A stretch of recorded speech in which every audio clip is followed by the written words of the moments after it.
Good class 7th. Today I am going to start direct and indirect speech. इस lesson को वैसे मैं already पढ़ा चुका हूँ, लेकिन एक बार मैं फिर से रिवाइज करना चाहता हूँ। जो बच्चे क्लास अटेंड नहीं किए थे ऑनलाइन और ऑफलाइन बच्चे तो किए थे, दोनों के लिए मैं ये बता देना चाहता हूँ कि इस लेसन को एक बार मैं फिर से रिवाइज कर रहा हूँ। आप लोग इसको ध्यान से सुन लें। देखिए, ये डायरेक्ट स्पीच जो होता है, इसमें किसी की कही हुई बातों का ज्यों का त्यों जब हम किसी से कहते हैं स्पीच कहते हैं, ठीक है ना। और इसको इन्वर्टेड कामा के अंदर लिखा जाता है दोनों तरफ। अब जैसे आपने देखा, my teacher said to me you are the most intelligent boy in the class. यहाँ जो सेड टू है, सेड ये रिपोर्टिंग वर्ब कहलाता है, ठीक है ना। ये क्या कहलाता है? Reporting verb. और you are the most intelligent boy in the class, यही है आपका डायरेक्ट स्पीच, ठीक। ये डायरेक्ट स्पीच है। जब इसको हम इनडायरेक्ट नरेशन में चेंज करते हैं तो इस इन्वर्टेड कामा में जो बात कही गई है, इसको हम अपने शब्दों में कहते हैं। इसमें हमको टेंस को चेंज करना पड़ता है और प्रोनाउन को भी चेंज करना पड़ता है। तो टेंस को चेंज करने का नियम है, जब आप देखते हैं कि रिपोर्टिंग हो रही है, जैसे इसमें देखिए my teacher said to me, इसमें सेड जो है वो पास्ट टेंस में है, ठीक है ना।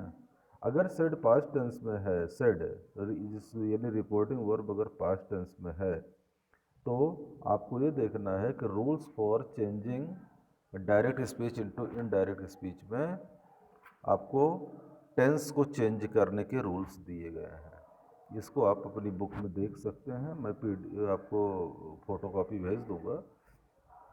तो अब आपने देखा, इसमें जब कामा, जैसे सेड टू मी के बाद कामा है, उसके बाद इन्वर्टेड कामा, तो इस दोनों हट जाएंगे। यहाँ पर एक कंजक्शन लगा हुआ है दैट, ठीक।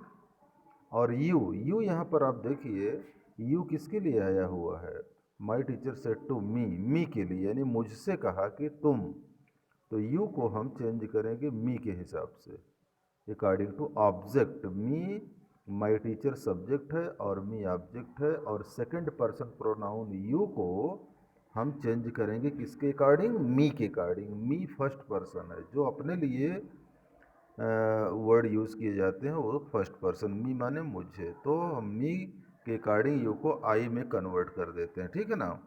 और वाज, आर को हटा करके, क्योंकि यू आर ये प्रेजेंट टेंस में है, तो इसको हम रिपोर्टिंग वर्ब सेड है, इसलिए इसका टेंस बदल कर वाज कर देते हैं। क्या कर देते हैं? Was, I was.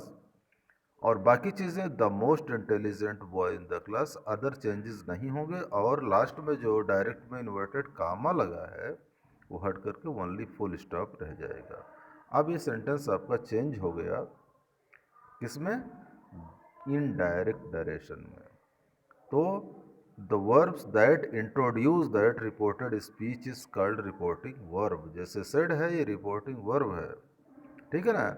और the exact words of the speaker which are put within quotation mark or inverted comma, जो कोटेशन मार्क के इन्वर्टेड कामा में रखे गए हैं, उसको हम कहते हैं रिपोर्टेड स्पीच।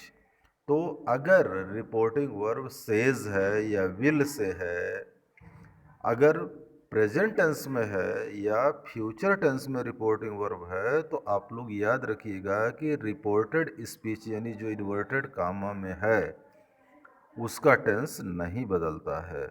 और यदि रिपोर्टिंग वर्ब सेड है, टोल्ड है, तो रिपोर्टेड स्पीच का टेंस बदल जाता है।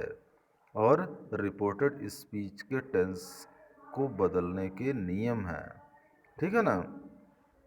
तो आपको ध्यान क्या रखना है? इनडायरेक्ट स्पीच में इन्वर्टेड कामा हटा दिया जाएगा। जो कामा लगा है, separating the reporting verb from reported speech को, रिपोर्टेड स्पीच और रिपोर्टिंग वर्ब को अलग करता है, उसकी जगह पर कंजक्शन दैट का यूज़ हम करते हैं after reporting verb. The tense of reporting verb is the tense of reporting verb is never change. जैसे सेड है तो सेड ही रहेगा, वो टेंस नहीं बदलेगा। ठीक है ना। The question mark and the mark of exclamation नहीं यूज होगा। जो इनडायरेक्ट है उसमें क्वेश्चन मार्क और मार्क ऑफ एक्सक्लामेशन दोनों नहीं यूज होगा। ठीक। उसके बाद interrogative sentence, imperative sentence, exclamatory sentence are put as assertive sentence. अगर आपका डायरेक्ट नरेशन इंट्रागेटिव में है या इंपरेटिव सेंटेंस में है या एक्सक्लेमेटरी सेंटेंस में है तो ये इनडायरेक्ट में असर्टिव में कन्वर्ट हो जाता है। तो आज आप पेज नंबर 62 और पेज नंबर 63 ये आपको रीड करना है। ठीक है ना।